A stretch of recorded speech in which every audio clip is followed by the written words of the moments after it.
In the bustling heart of the city of Ebuko, where horns honked louder than birds sang and buildings stretched into the clouds, a child was born under a sky that refused to settle. His mother, Efua, gave birth on a night when the moon turned red and the city lights flickered unnaturally. Thunder echoed, though no rain fell. He did not cry. Not even a whimper escaped his lips. The midwife, old Mama Tono, a woman whose hands had caught the breath of over 300 babies, paused. She looked at the boy, silent and still, fists clenched tight as stone. She held him up, eyes wide with knowing, and said, "This one, he is not ordinary. He came with a closed heart.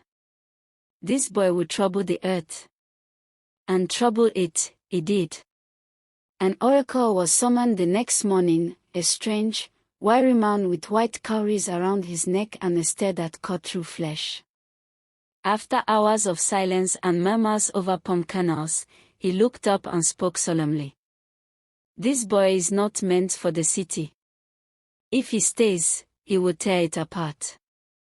But if he is trained in the village of Asekis, where earth still listens and elders still teach, he may yet become a man of purpose." And so it was decided. At just 2 weeks old, the baby named Kwame was taken from the city to Asekis village. A quiet village where the rivers whispered and the trees told secrets. In Asekis, Kwame grew, but not like other children. He was strong, fast, clever, and cold. Even as a toddler, he rarely smiled. While other children played with pebbles and sticks, Kwame watched, sharp-eyed, calculating. He would snatch food from other babies' hands and dare the mothers to stop him. He once bit a rooster's neck because it crowed too loudly at dawn. By the time he turned 10, the entire village feared him. He could break a goat's tether with ease. He knew which farms had cassava ripe enough to steal, and how to do it before sunrise without waking the dogs. He would set traps near the school gates, not to catch animals, but to trip unsuspecting classmates. He was clever, yes, but cruel. He threw pebbles at smaller children just to hear them cry. He smeared charcoal on the teacher's stool and laughed when the man walked around with black streaks on his clothes. He poured palm oil into the village well once, just because someone dared him to smile. But he didn't smile. Not even then. To Kwame, laughter was only real when it came from someone else's pain. They began to call him Kwame the Stone-Hearted. Not because he was strong, but because he felt like a boy with no soul. Because he did not cry. He did not bow. He did not fear. His mother had long given up trying to control him. His father had walked out when he was barely 6, muttering, "There is no warmth in that child. Only wind and thorns." So Kwame walked the village like a horse with legs. Untamed, unrepentant, and growing stronger by the day. What no one knew, not even Kwame himself, was that the same strange force that followed his birth was still watching. And every child he mocked, every elder he disrespected, every wrong he laughed at, was planting seeds in the soil of his destiny. Seeds that would one day grow into something far more powerful than pain. Into a lesson that would change not only Kwame, but the entire village of Asekis. In Asekis village, patience was a virtue passed down like family land. But even patience, when bruised too often, begins to rot. And Kwame, he bruised it daily. By the time he turned 11, the villagers spoke his name only in whispers, like a curse that might be summoned louder. His mischief had grown teeth, sharp, dangerous ones. He wasn't just pulling pranks anymore. He was hurting people. Making children bleed. Making elders sigh more than smile. One afternoon, during market day, the entire village gathered at the square. The sun was high, the air thick with the smell of roasted corn and melon peels. The children played near the stream. Traders shouted over one another with laughter in their voices. Then came a scream.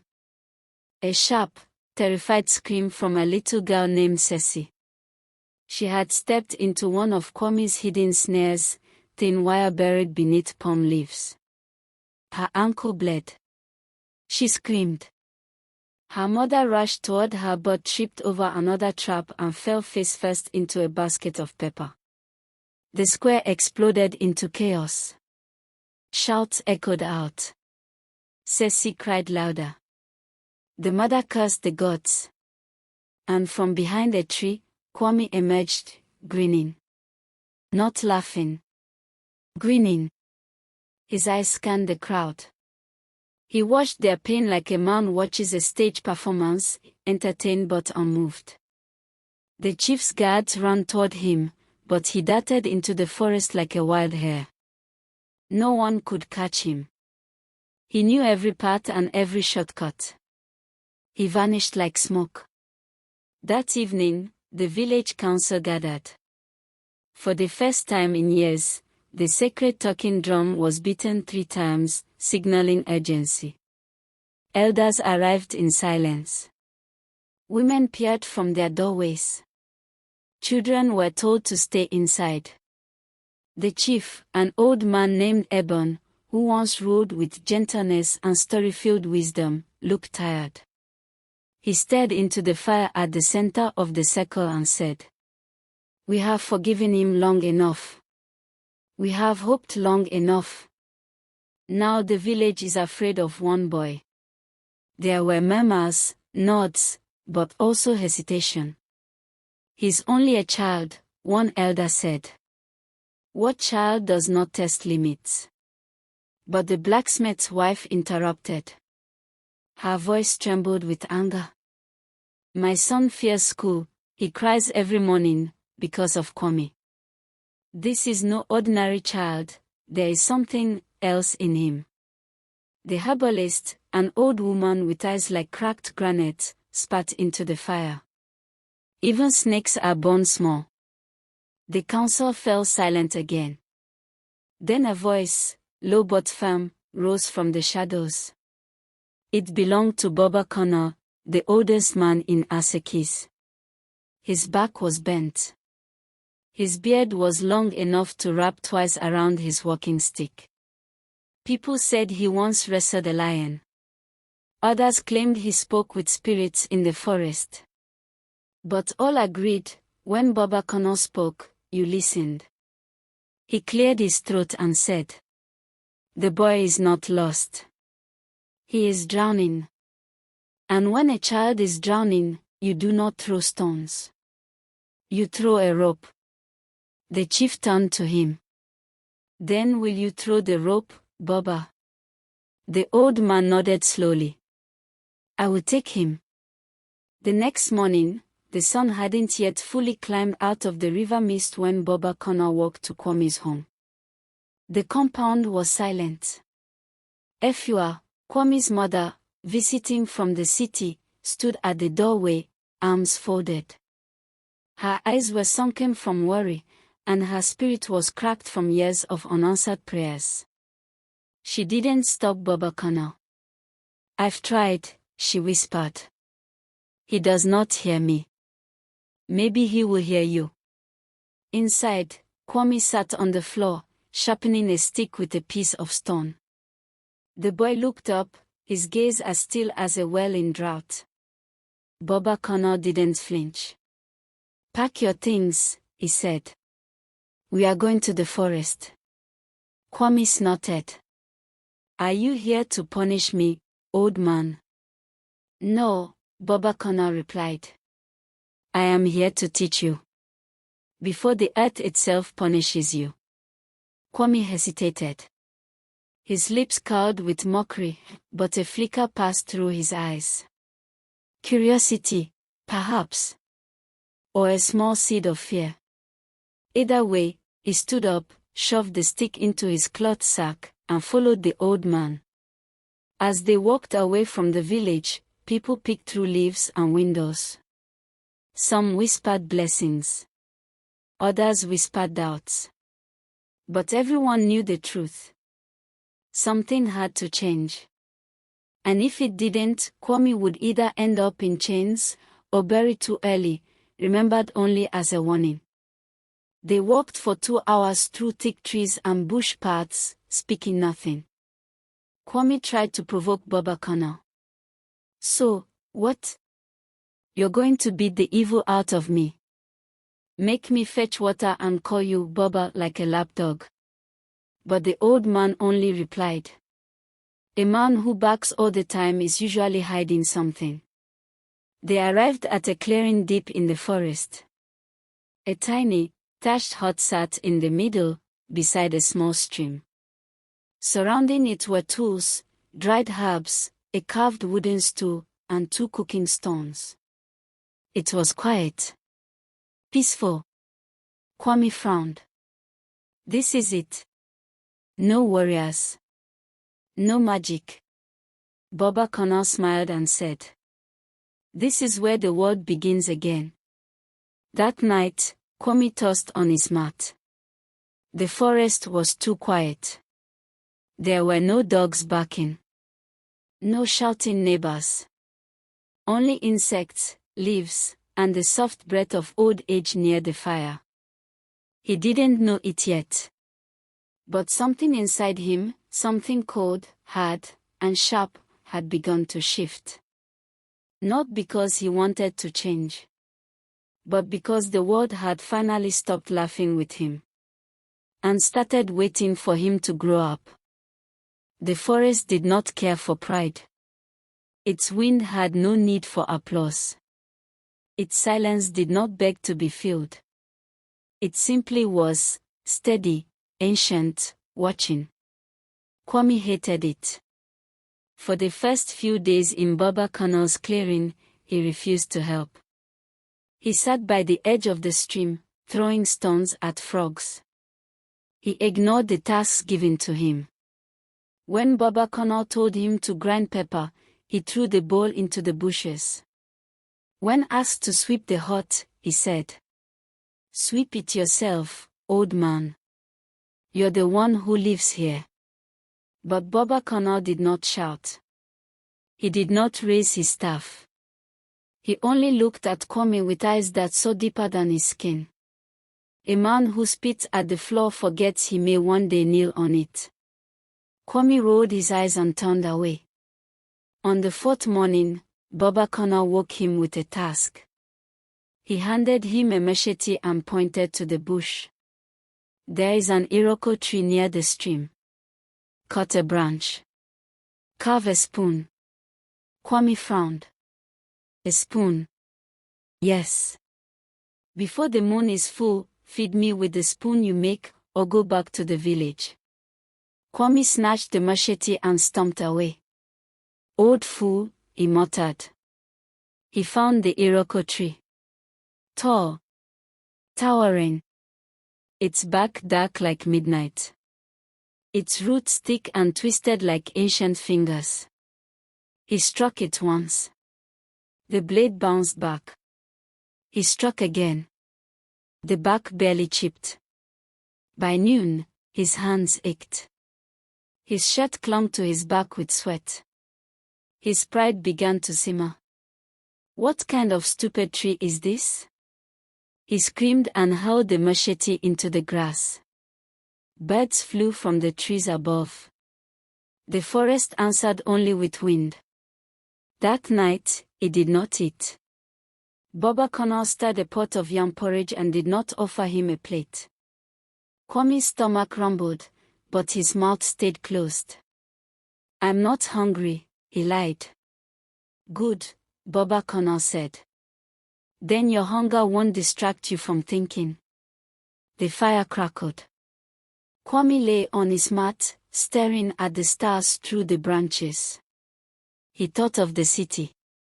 Of his mother's tears. Of his father walking away with his back turned, saying, There's nothing in that boy but wind and thorns. And for the first time in years, Kwame felt something sting behind his eyes. He sat up quickly and wiped his face. "No. I don't cry," he whispered. "I never cry." But the tears came anyway. 1. Then 2. Then more than he could stop. He called into himself and let the sobs come. They weren't loud. But they were honest. They came from the same place where all his cruelty was born. A place filled with questions no one had ever answered. In the morning, he rose before Baba Kana. He walked back to the Iroko tree, picked up the machete, and began again. Not with rage, not with pride, but with patience. Each stroke now had rhythm. Each chip in the bark a silent. By the 7th day, the spoon was done. Rough, uneven, but real. Kwame brought it to Baba Kana. The old man took it with both hands like a sacred offering. He sat under the tree, scooped some porridge, and took a bite. Then he smiled. "You have fed me with more than food, Kwame. You have fed me with your beginning." Kwame didn't speak. But his heart softened. That evening, Baba Kana asked him to sit. "Tell me," he said. "Why do you enjoy hurting others?" Kwame looked down at his feet. "Because I wanted them to feel what I felt. Alone. Small. Afraid." He paused. "If everyone fears you, you never have to beg to be seen." Baba Kana nodded. "Pain either makes you cruel or kind. You chose cruelty. But you can still choose again." Kwame looked up. "How do I become kind?" "Start by forgiving yourself," the old man said. "Then ask the world if it will give you a second chance." That night, they shared a meal. Not in silence, but in the rhythm of two people learning how to sit beside their shadows without shame. The fire danced between them, and somewhere deep in the forest, a bird sang. For the first time, Kwame listened. The sun had begun to rise earlier in Kwame's life. Not because time had changed, but because he had. The boy who once scowled at dawn now rose with it. He no longer needed shouting or punishment to move. He moved with purpose. Each morning, he would bathe in the cold stream, breathing deeply as the birds chorused overhead. His arms, once used to trip and hit, now fetched water, chopped firewood, stirred pepper soup, and cleaned the elders' compound without complaint. It began slowly. At first, out of obligation. Then, habit. And eventually, out of choice. Baba Kana never praised him too loudly. He never clapped, never danced in celebration. Instead, he would simply nod and say, "Mm. The tree is learning to bend." And somehow, those quiet words meant more than applause ever could. One day, Baba Kana handed him a folded piece of cloth. Inside were 10 herbs, each dried and labeled in scrawled ink. "These are for healing," he said. "Each one knows a different kind of pain. Learn them." Kwame sat for hours under the Iroko tree, crushing leaves between his fingers, smelling roots, asking questions. Why does the bitter one help with sleep? Why must you boil this bark, not chew it raw? And Baba Kana would answer, sometimes with stories, sometimes with questions of his own. He was not just teaching medicine. He was teaching patience, wisdom, and timing, things Kwame had never known. Over time, the forest began to feel less like exile and more like home. He came to love the stillness, the harmony between leaf and wind, water and rock. The land taught him humility. The fire taught him discipline. But it was in service that he began to change the most. One evening, while walking along the forest edge, Kwame heard rustling in the bush. At first, he bent over, ready to defend, an old instinct. But then, he saw her.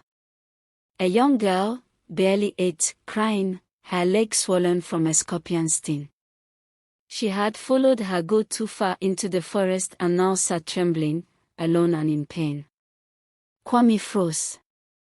In the past, he might have mocked her, walked away, or worse, laughed and told her to cry louder. But this time, he knelt. "Don't worry," he whispered. "I'll help you." He wrapped her leg in cloth, crushed the correct herb, and placed it gently on the sting. He carried her on his back, through the trees, over rocks, back to the path that led to her mother. When the woman saw them, she screamed with joy and fell to her knees. Kwame simply nodded and walked away before anyone could thank him. That night, by the fire, Baba Connor watched him quietly and said, "You have begun to walk in the opposite direction of your shadow." Kwame stirred the pot and smiled for the first time in a long while. In the weeks that followed, Baba Connor invited him into even deeper parts of the forest. They visited elders in far-off compounds. Kwame would sit beside the old men and women, listen to their stories, serve them water, and sometimes rub medicine on their aching joints. He learned how to wait for someone to finish a sentence, how to ask permission before entering a home, how to say, "I was wrong," and mean it. The village of Asekis, though unaware, had begun to feel a change. Children once scared of walking through the forest path now did so with hope, because they had heard whispers. The boy with the hard heart is changing. One afternoon, after months of learning, Baba Connor gave Kwame a single instruction. "Tomorrow, we return to Asekis." Kwame blinked. His heart skipped. "To the village?" he asked. Baba Connor nodded. "Yes. But not as the boy who left it. You will return as the man you have become." Kwame stayed quiet. He had imagined this moment many times, some with fear, others with pride. But now that it was real, it felt different. He didn't want to return for applause. He didn't want to prove anything. He only wanted to make things right. That night, before the journey, Baba Connor gave him something unexpected, a carved staff made from the same Iroko tree he once struggled to strike.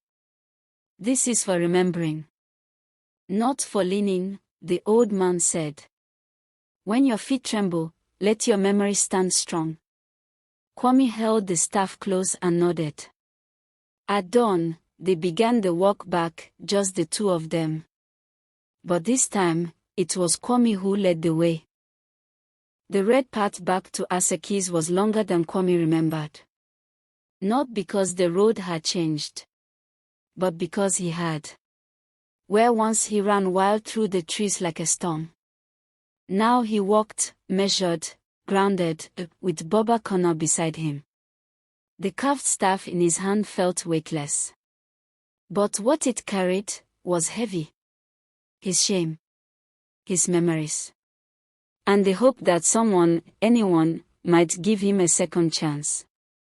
As the village came into view, Baba Connor placed a gentle hand on Kwame's shoulder. "Let your footsteps be light, but your heart be firm. Not everyone will remember who you are now. Many will only see who you were." Kwame nodded, but his chest tightened. They crossed the boundary tree and entered Asekis in silence. People stopped. Mothers pulled their children behind them. Men lowered their tools. The blacksmith's apprentice muttered under his breath, "Is that him? Has he come to cause more trouble?" Kwame did not flinch. He walked past every stair, every whisper, until he reached the village square. Then he dropped to his knees and waited. Within minutes, a crowd had gathered.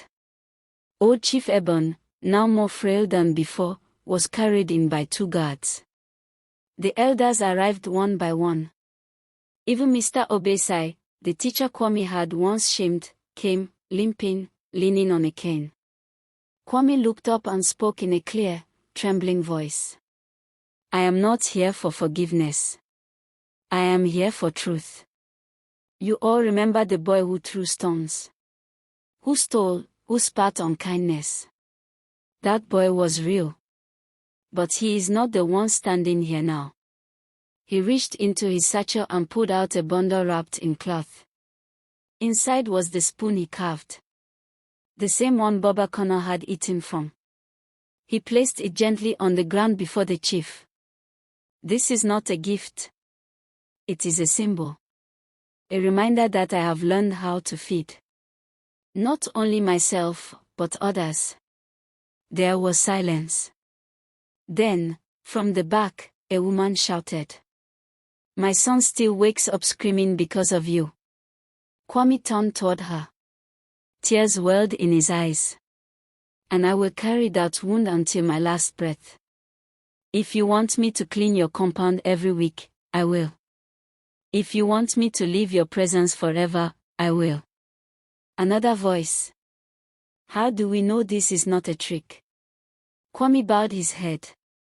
"You don't. But neither did Baba Connor, when he took me in." The villagers murmured. All eyes turned to the old hunter, who now stepped forward, leaning on his own staff. "This boy," Baba Connor began, "was once fire without direction. But now, he is a light with purpose. I did not heal him. The forest did. Work did. Silence did. And above all, he chose to change." He turned to Kwame and nodded. "You may rise." Kwame stood. Not with arrogance.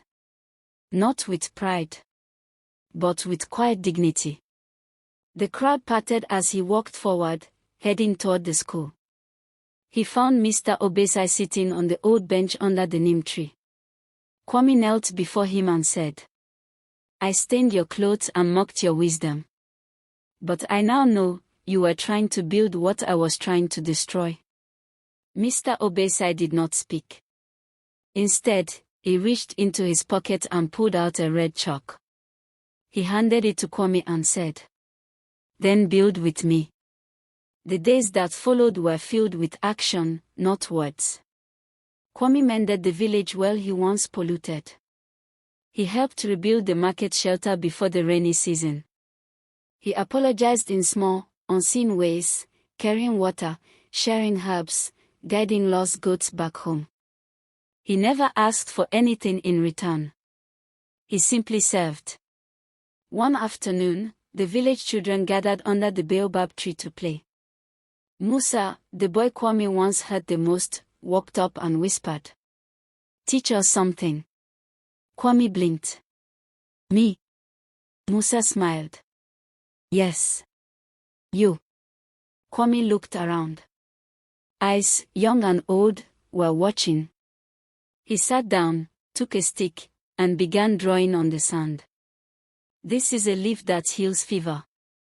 This is how you listen when someone's in pain.